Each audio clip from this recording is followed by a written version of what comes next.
Open the podcast bay door as hell.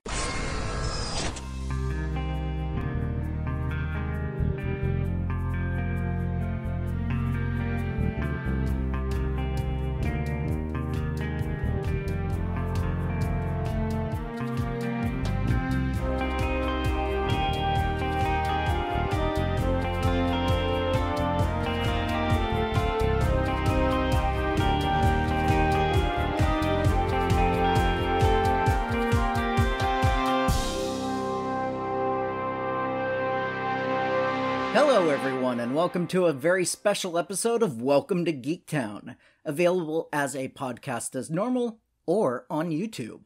I'm your host, Kurt Onstead, and I was invited by Jenny the Geek and Gwendolyn J. Stone to contribute to this special DC Defined series.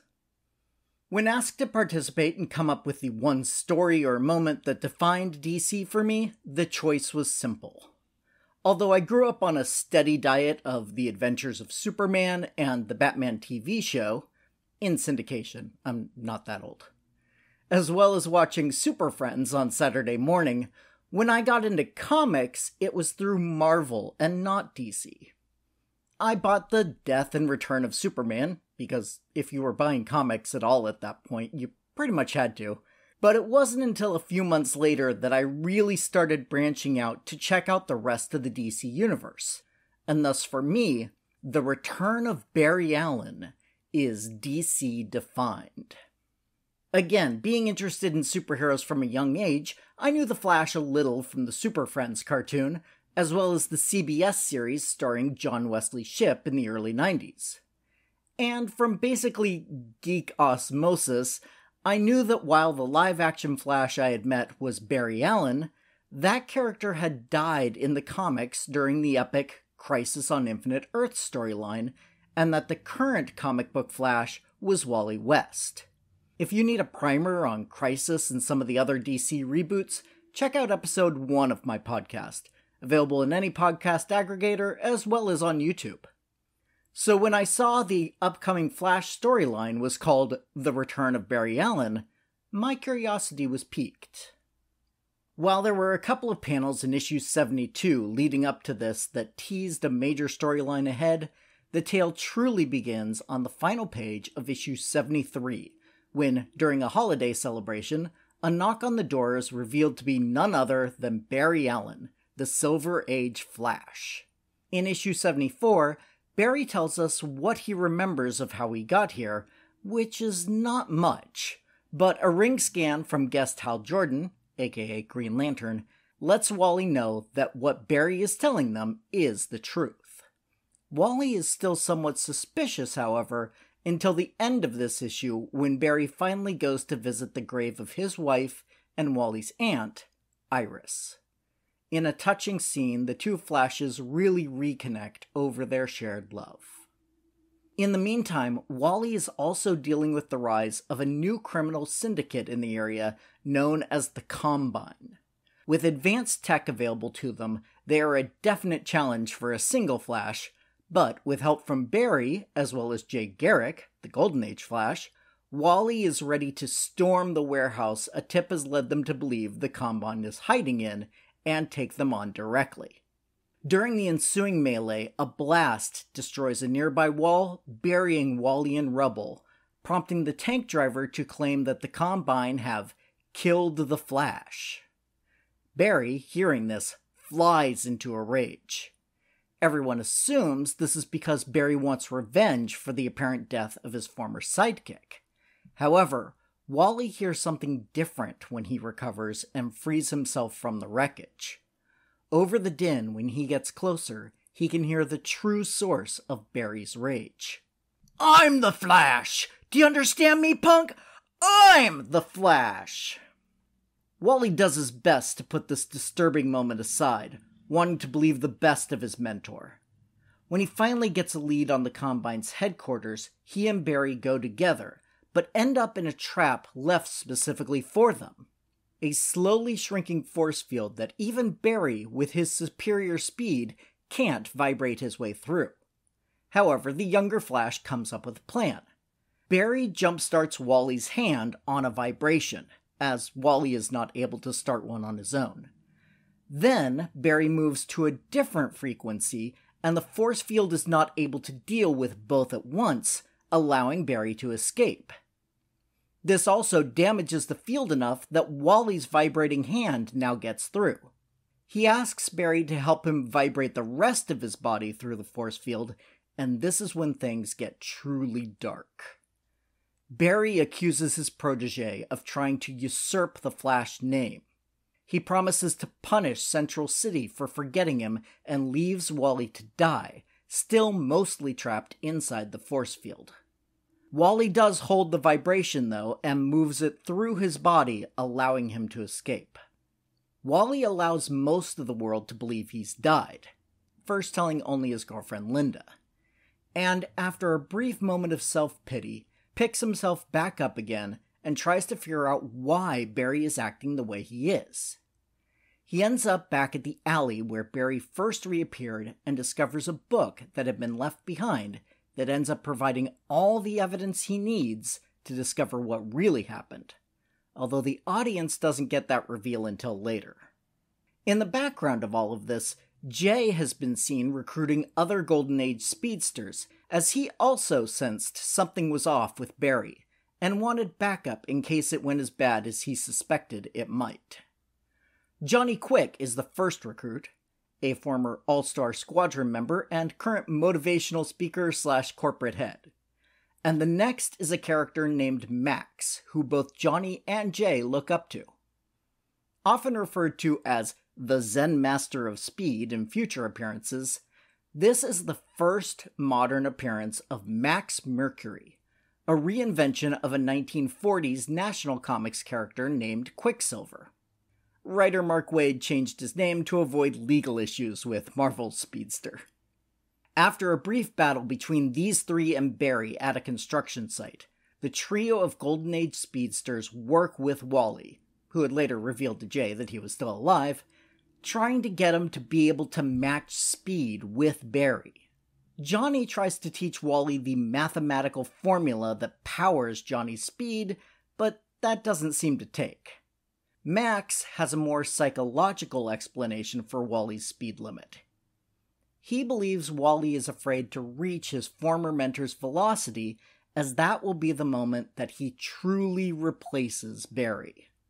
Wally rejects this notion, and the four move their discussion to the book Wally had discovered and Wally's plan, both of which remain secret to the readers for now, although we know it involves the Elder Speedsters leading Barry to the Flash Museum, where Wally will be waiting. Speaking of Barry, we find him freeing the prisoners at Central City's penitentiary. Jay, Johnny, and Max get there quickly, as they do pretty much everything. And while Johnny and Max help quell the riot, Jay fights Barry and rips the Flash logo off of his costume, saying he doesn't deserve to wear it. Barry breaks Jay's leg, knocks out the other two speedsters, and runs to the Flash Museum to get another costume. And this is where Wally is waiting to hand over a Flash costume ring, but the costume inside is not the Flash's.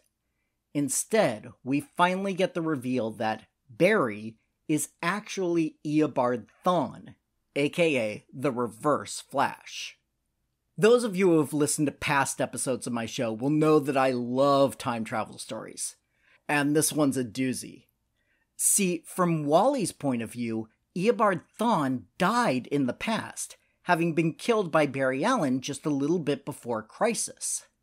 However, the Thawne that showed up now is actually from earlier in his own timeline. In fact, this is the first time Thawne traveled back in time from the 25th century. Doctor Who fans may be reminded of River's song with some of this, but just to remind you, this story was written 15 years before River's first appearance on the show. In Thawne's early life, he worshipped the Flash, even going so far as to get his appearance altered to look like Barry. And when he found the cosmic treadmill in an antique store, he took the time travel device, then experimented on himself in order to gain the same speed powers as Barry, so he could use it to travel back in time and meet his idol. However, the cosmic treadmill, after years of neglect, was not as precise as it once was, so Thawne instead arrived after Barry's death.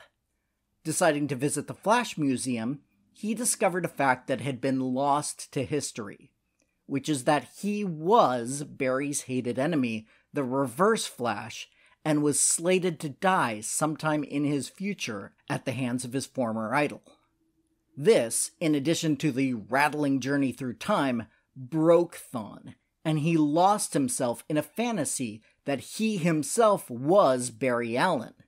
And that delusion was so deep that Thawne believed it himself enough to fool Green Lantern's ring earlier in the story. Flash and Reverse Flash fight for a little, but Thawne still has a giant advantage in speed, so he's winning easily when the cavalry show up in the form of Max Mercury, Johnny Quick, and Green Lantern. Thawne soon ducks out of the 4-on-1 fight, but not before bragging about taking out Jay. Cut to the hospital, where Jay is convalescing, assuring everyone that thanks to his speed healing, he'll be back up and running in no time, despite his wife, who is also a doctor, saying he may never run again. Wally and the rest discuss what they can do in order to send Thawne back to his own time, which they know he must if the timeline is to be preserved. However, their discussion is interrupted by the TV, where Wally's girlfriend Linda is interviewing the mayor, when Reverse Flash shows up, kills the mayor on camera, then threatens Linda's life. Wally races off to rescue her, and the two speedsters resume their fight. Again, with Thawne so much faster than Wally, it's very one-sided, until Thawne makes his biggest mistake, saying, "Once you're out of my way, I really will make this city forget Barry Allen. From now on, when they remember the Flash, they'll remember me," right before running off again.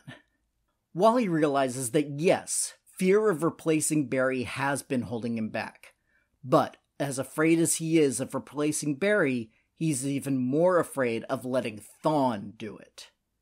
His mental blocks fall, and suddenly it's a fair fight, as Wally gets the full speed back he had as a youth. They trade blows back and forth, and at first an unlucky slip in the rain makes it look like Wally's down for the count. But a single stroke of lightning strikes between the two men, which is implied to have come from the real Barry, and gives Wally the chance to get back up and to turn the tide. He slaps Thawne around a little while, then gets on the cosmic treadmill, threatening to terrorize the Reverse Flash the same way Thawne has done to him. As he runs on the treadmill and seems to disappear, Thawne assumes he traveled through time and runs on the treadmill after him. Thawne goes back to where he came from.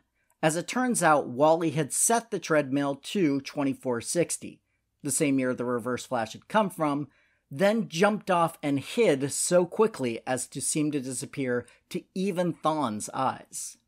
The heroes congratulate themselves on a job well done, and that's nearly the end, with just a brief epilogue of Wally and Linda walking around town, with Wally's narration running over it, where we learn that Jay is recovering, Johnny went back to his corporation, and Max is out there somewhere. And we finally get the full reveal of the book that provided the truth about Thawne. It's the life story of the Flash, a biography written about Barry Allen soon in Wally's future by Iris West Allen, Barry's wife and Wally's aunt, who is currently believed to be dead, having been killed by Thawne himself in the past. Knowing that his aunt is returning to him somehow, Wally is in a hopeful place. But while Max skimmed through the book and told Wally that there's some interesting tidbits about Wally's own future, Wally and Linda tossed the book into the river unread, letting the future write itself. So, what makes this story so important as to be DC defined? Granted, for me, it's the story that really got me into the DC Comics universe, but I think it's important in a more universal way for two reasons. Number one, this is the first story where it's implied that there is a single source of power for all of the DC Universe's speedsters. A few issues later, Max Mercury, who went on to basically be the co-lead of the Impulse book that came out a couple of years down the line, names it the Speed Force, and it would become one of the defining elements of the Flash and related characters for decades to come, and more recently expanded out to the rest of the DC universe at large, as other universal forces were brought to light that, along with the Speed Force, are primordial energies that define the universe, just as much as gravity, electromagnetism, or other similar forces define our universe. This addition to the DC canon has been the jumping-off point for some of the most important stories since its inception. If that were the only point, that would still make this tale one of note. But there's something else that makes this story, and Mark Waid's run on Flash in general, even more important. Since the introduction of Earth 2 in the famous Flash of Two Worlds story in Flash number 123, there's been a generational aspect to the DC universe that separated it from the far younger Marvel universe for the most part. The first generation were the World War II era heroes, aka the Justice Society of America. Then the modern heroes of the Silver Age, who made up the Justice League of America, were the second generation. And then there's the third generation. One of the big differences between Marvel and DC is that, for the most part, Marvel doesn't do kid sidekicks. Stan Lee was never a fan of the concept, and so heroes in the Marvel Universe don't have younger counterparts that follow them around like DC does still to this day.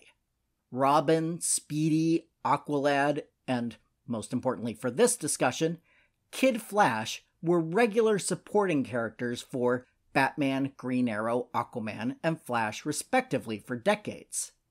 Now, as the comic book reading audience grew older over the years, the sidekicks started to grow up as well, and some of them graduated to new roles that were less tied to their mentors. Robin became Nightwing, Speedy became Arsenal, Aqualad became Tempest.